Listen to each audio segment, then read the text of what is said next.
Isabela Zapata. I'm from San Lucas. My name is Cristal Garcia. My parents are from Durango, Mexico. My full name is Noelia Camino. Everybody knows me as Nelly. I'm from Guerrero. And my name is Lucia Carrasco, and I'm from the state of Michoacan.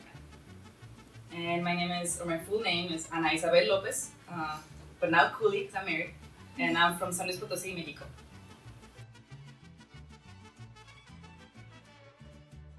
First time I heard about Cino De Mayo was probably when I moved to Cicero, when I was like 5 years old. So it was right before I started school in kindergarten because I was wondering what the racket outside was all about. You would hear tons of cars kind of beeping, see Mexican flags, and I asked my parents, what's going on? And they're like, oh, they're celebrating Cinco de Mayo. I'm like, what's Cinco de Mayo? Oh, we don't celebrate it. Okay, we don't celebrate it. But then I ended up kind of teaching myself a bit about the history, and that's kind of really when I started to learn a lot about it. If I recall correctly, I heard about it in grammar school, probably around 3rd grade, and that was here in the United States. Before that, I was in Mexico. So it was, I had bilingual classes, so it was teaching us a little bit about the Mexican history. So just through the studies, but it was just another chapter in a book. And aside from that, hearing parades that were happening in the neighborhood where I grew up. And again, it was more of a celebration, but nothing really big. And then when I started in the corporate world, it was more fanfare about the Mexican food and the drinks and the party. From what I recall, I think it was also like around high school, just people wanting to know, or other Latinos kind of asking around what was Cinco de Mayo. So that's when I'm curious about it too, because again, it's not something everybody in Mexico celebrates. I actually learned about it when you start going to school, and I was in the bilingual department or classroom as well, and they always try to keep us with the idea that we're Mexican and we need to be celebrated in a different country. But not up until in the United States was that I learned that it's actually celebrated. But like Krista and Nelly and Lucy say, we don't really celebrate it in Mexico, but we do celebrate it here. And now that we're at work and I work in restaurants, it is quite and greatly celebrated here with margaritas and tacos and any great, good Mexican food you can think of. The details are obviously broad and wide at the same time.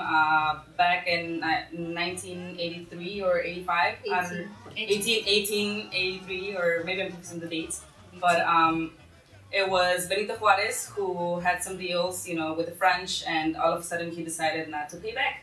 And the French decided to attack and ask for it back, and we fought back in a very diplomatic and not so professional as everybody would think, because Mexicans weren't really ready or trained for war.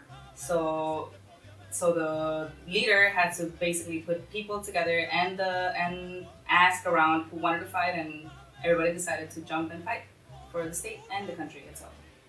So the actual general who led this was Ignacio Zaragoza, and he was actually born in what is now Texas, but was once a part of Mexico. And so his kind of upbringing kind of helped me understand the importance on why he kind of chose his route. Because originally he wanted to be a part of the seminary and become a priest, but he ended up following his dad's roots and continuing in the military because he started to notice the French's interest in continuing to acquire land, and the U.S.'s, after being born in Texas, they ended up moving further south in Mexico because they didn't want to be a part of the U.S. So he was just kind of very patriotic and wanting to keep Mexico a country. And so he took his poorly armed militia and kind of level 300, moving, ended up kicking butt and pushing out the French from the state of Puebla. It's really not a big celebration in Mexico because we won a battle, we didn't win the war. It's not Mexico's Independence Day as a lot of people think. And we want to celebrate eventually. It's actually September 16th, and that's what we celebrate. That's our independence, and that's what really represents us as a country and as a union. And the country goes all out in September. Yeah. But Cinco de Mayo still, especially for the state of Puebla, is a big thing because the main thing is that here's a big trained French army, and only a few people get together. You know, they're rounded up together, and we win. I mean, it's perseverance, the love for your country, the love for yours. You know, People. for your people. Exactly.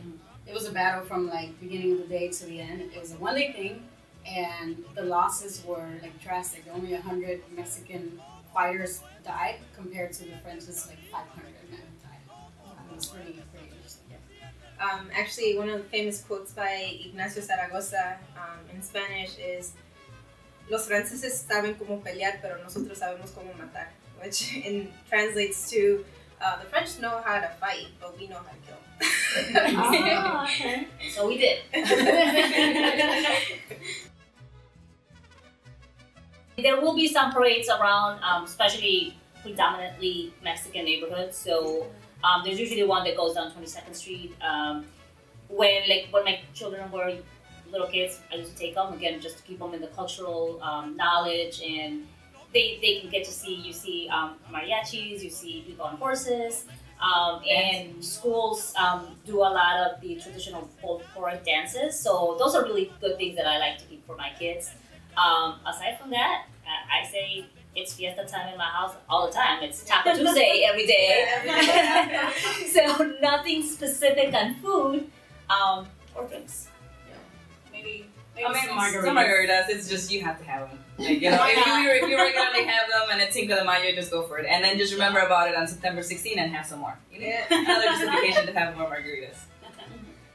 Viva Puebla!